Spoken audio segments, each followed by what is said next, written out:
your girl Cyn. We're going to be doing knotless braids today using Sunny in Bigh products, so let's get started.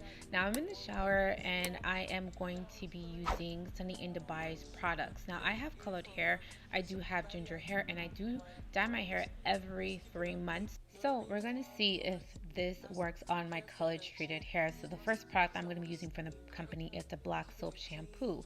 Now my main concern was if this shampoo was actually going to lather, because my main concern with shampoos is some of them are not clarifying, but I found that this shampoo is really clarifying.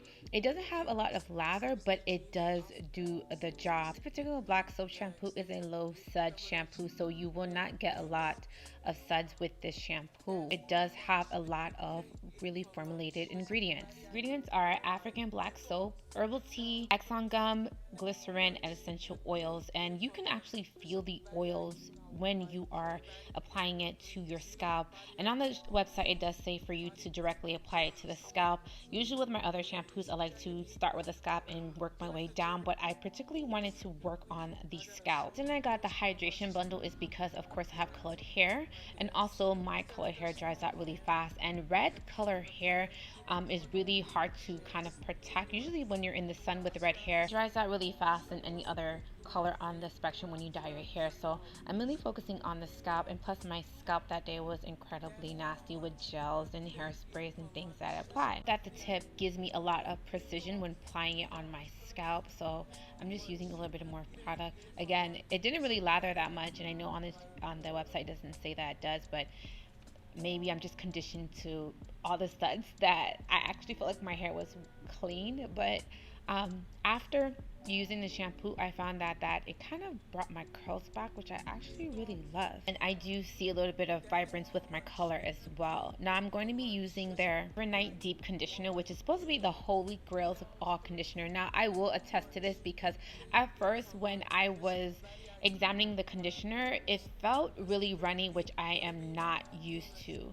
Also, I can tell that they use a lot of shea butter in this particular conditioner because you can smell it out of the jar. And what I love is that you can feel the essential oils that were in the conditioner. The ingredients, of course, you guys want to know what the ingredients are. It's shea butter, herbal oil blend, honey, vinegar, herbal tea, xanthan gum, and essential oils again. So the ingredients are very minimal, which I love because you can tell that these are from scratch and they feel like they were made in a kitchen.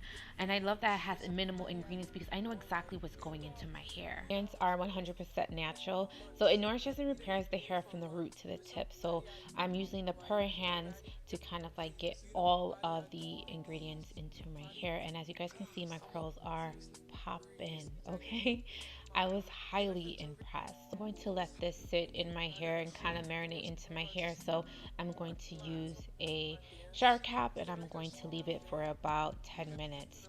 On the bottle it says to use it overnight, but I just wanted to see the effects of how it would work in a quick period of time. Now on to what you guys have been waiting for. Yes, let's get into these knotless braids. Now I've already put my hair into sections, as you guys can see, because that process takes way too long for me to do and they are not perfect, y'all. I tried the best. I can't see the back of my head, but I tried, y'all. I'm going to use the She Is Bomb edge control, an edge control brush. I'm going to be using a few clips to kind of clip my hair back, and then I'm going to be using some Kancalon hair in the color 350, which is the color of my ginger hair. Now the most important thing is that you want to make sure that you separate the pieces very evenly. Now I'm going to be using jumbo braids, or doing jumbo braids, so they're going to be a little bit more thicker, so I'm going to be separating them so I can make my life a little bit more easier when grabbing and pre-feeding in my hair. I'm just going to be clipping my hair back, so I'm going to be going from the back of my head all the way to the front of my hair, which is a lot more easier for me. Do it how you do it, child, but this is just the way I do it. I find it easier to do it that way, but you can go ahead and do it any way you would like. So I'm just clipping those pieces away. Now it's a little prayer because, child, I am not perfect when doing knotless braids. This is my second time attempting it, but we're gonna thug it out. So I'm going to be starting with the back two pieces, and I'm going to be unraveling it, and I'm going to be taking my edge control brush and applying it to the nape of my head, and I'm also going to be applying that generously at the sections where I parted. Now The edge control is your savior. It's going to make sure that it kind of lays flat and also it stays in place. Now I'm using the edge control brush to kind of just brush the pieces together so that they can lay flat, because you want your jumbo braids to lay incredibly flat. You want them to look natural. I have about maybe like 16 parts in my hair, so of course they're going to be incredibly jumbo because to take them down are going to be incredibly easy. So that's why I did that. So I'm just going to be feeding in the first braid. You guys won't be able to see how I feed them in. As I get closer to the front of my hair, I will show you guys a more detailed look of how I feed them in. But you guys, I'm rusty. It kind of took me a little while to kind of feed them in because I haven't done this style in so long. The last time I did this style was a couple of months ago and they came out really nice. So I wanted to try this hairstyle out because I am getting my myomectomy in 2 days and I do not want to do my hair because I will be resting and I do not want to be worrying about my natural hair. So I'm just going to be feeding the braids in, and as I feed them in, the pieces are just going to get really larger and larger, and I'm going to be using a little bit of edge control to kind of use the edge control to kind of more so make my natural hair seamlessly into the cankalon hair so that there won't be any like frizz or flyaways. And then I'm going to just be using more pieces just to braid down. And as you guys can see, I'm going to continuously use the edge control to kind of make sure that my natural hair is laying completely flat and in unison with the cankalon hair. Niggas be dreaming, I'm from the X, niggas be scheming, I'm on the next, days not breathing, thumbing a check, you thought I was feeling you? That nigga a munch, nigga eat it, he ate it for lunch, bitch on my body. As I get closer and closer towards the end, you will see that it will get a lot more thicker, and then I'm going to be using more hair. I'm laughing at myself like doing all of this while I'm doing my voiceover because I was so attentive and trying to get this right. So you're going to see that the cankalon hair get thicker and thicker as it gets to the bottom, and as you guys can see, it kind of like seamlessly looks like a braid, and that is the goal that you want to do. As you guys can see, my roots are growing in a little bit. I am going to be getting a touch up soon, but until then, we are going to do protective styles in 2023. So now I'm going to go over to the next side and I'm going to repeat the same process. Make sure that your pieces are evenly pulled apart, and then you want to make sure that you have enough pieces.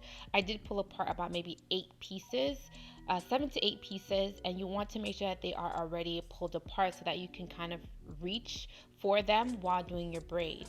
Now I'm closer to the top of my head, and now I'm just simply laying out my baby hairs before I do the braids that are closer to the nape of my hair. This particular process is really crucial because this is time where you're going to be able to kind of like lay your baby hairs. So pull out your baby hairs and work on the piece that is closer to the front of your head. So I'm applying some edge control again to make sure that it's laying down really flat so there won't be any frizz and there won't be any flyaways.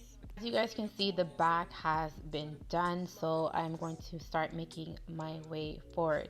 So this is a package that I use in the 350. I bought this at my local beauty supply store, and it's kind of hard to find this color. I don't know why it's so hard to find my color at the beauty supply store, but when I see them, I grab so many packages because what I use this cankalon hair is to make ponytails, to make buns, to do all of my protective styles. So I grab a whole bunch when I find them at the beauty supply store. So you're going to start with an easy breezy braid, and then you're going to use the cankalon hair to feed in the braid. So I'm going to take my first piece, which is right here. I'm going to put it underneath. That is now going to be part of my braid.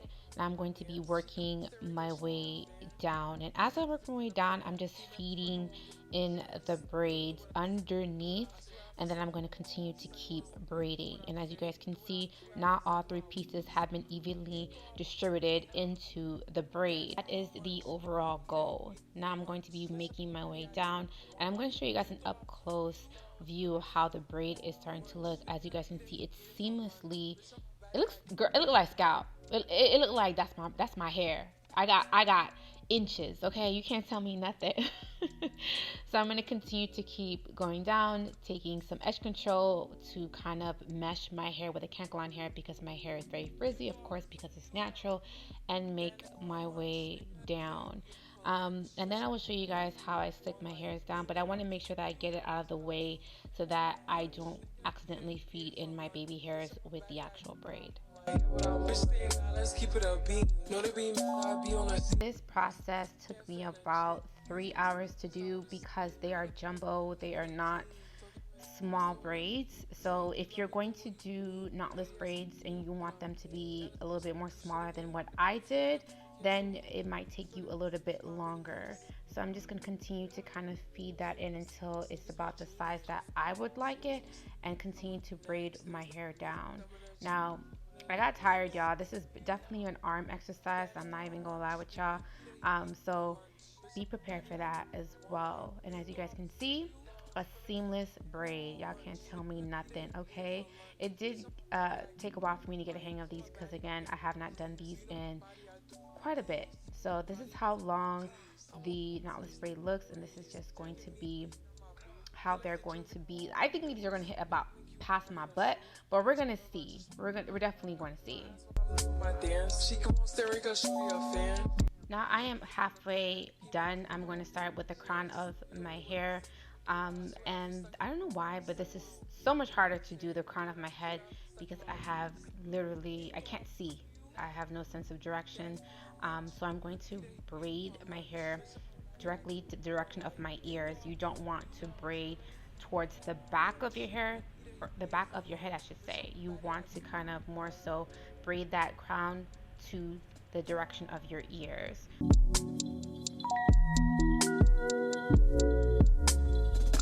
And this is more so of a better visual so you guys can see what I mean by I am braiding the direction of my ears with that cankalon hair, and I'm applying it underneath the braid, and I'm separating and braiding down. Now cankalon hair gets tangled very quickly, or very easily I should say, but as you guys can see, the braid is coming out very seamlessly. And then I'm going to of course use edge control to kind of smooth out that particular braid. Now I braid over. A lot of people braid under. Over is just easier for me, and I have a little bit more precision and direction when I braid over. So a lot of you guys might be different, or you guys may use a different technique as me because I am braiding over. Next, he's not breathing. Thumbing a check, you thought I was feeling you? That nigga a munch. Nigga eat it, he ate it for lunch. Bitch, on my body, I get what I want. Like, you thought I was feeling you? No, I was feeling you. That nigga a munch. Nigga eat it, he ate it for lunch. Bitch, on my body, I get what I want. Like, bitch, on my body, I get what I please. You know my body, I do it with ease. You know my body, he telling me please. I'm walking past him, he sniffing my breeze. He jacking me, but he not my boo. He like the jewelry I wear on my boobs. I'm going to be boiling some hot water to dip my tips. Now you want to be extremely cautious when doing this. I'm going to dip the ends of my cankalon hair so that they can kind of soften up because they do look stiff. And I'm applying the cankalon hair inside of my boiling water. Please be careful that you do not burn yourself, and that you also have a towel on hand as well. So I'm just dipping this in for about 2 minutes. The heat of the boiling water is going to soften up the cankalon hair, and it's going to make the cankalon hair a lot more manageable and a lot more natural. So this is why I'm boiling the ends of my hair, and I'm slowly pulling out the cankalon hair because I do not want to burn myself with a towel, and I'm going to let that dry. Now you want to let that dry in a towel at about 2 to 3 minutes, because when you let go or when you unravel, it's still going to be hot.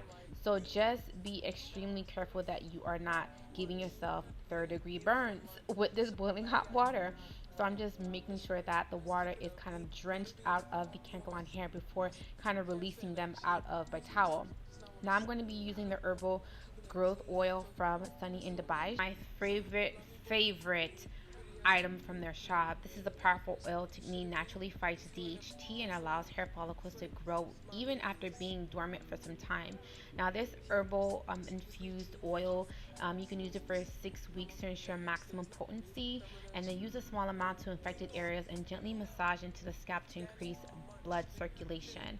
Now I've been using this for about 2 weeks, and I have seen tremendous growth. The ingredients are olive oil, growth stimulating herbs, and I suggest if you buy anything from her is to get the growth oil, because it has helped me so much. I had a bald spot from when I actually I didn't do it by accident. I actually cut out on the side of my hair because I was so frustrated with like kind of taking them out, and I had like a bald spot, and my hair is growing back from that bald spot. So please, I highly suggest, if you don't get anything, get the growth oil. Now I'm just simply slicking down my baby hairs and kind of swoop whoop swoop whoop my baby hairs and making sure I like them. Using the She Is Balm to slick my baby hairs down and to kind of give me some swirls as well. And the She Is Balm edge control is so good that you can sweat, you can do any activity, and your baby hairs will be slick. And I live in Miami. This particular item is also distributed in Miami and made in Miami as well, so that's what I love. It's very accessible. Now I'm going to be using a silk scarf to kind of lay my baby hairs down. You would rather use silk, just trust me, just use silk. It just works better than anything. As far as cotton or anything else, it's way better. So I'm going to lay my baby hairs down for about 10 minutes, and then you guys will see the end product. Now I tried my best, so let me know if you guys like this style. So this is the end of the video. Make sure to like, comment, subscribe, and I'll see you guys soon. Saying you love me, but what do you mean? Pretty ass, like that I'm me. Baddest bitch, no, you shouldn't me. If you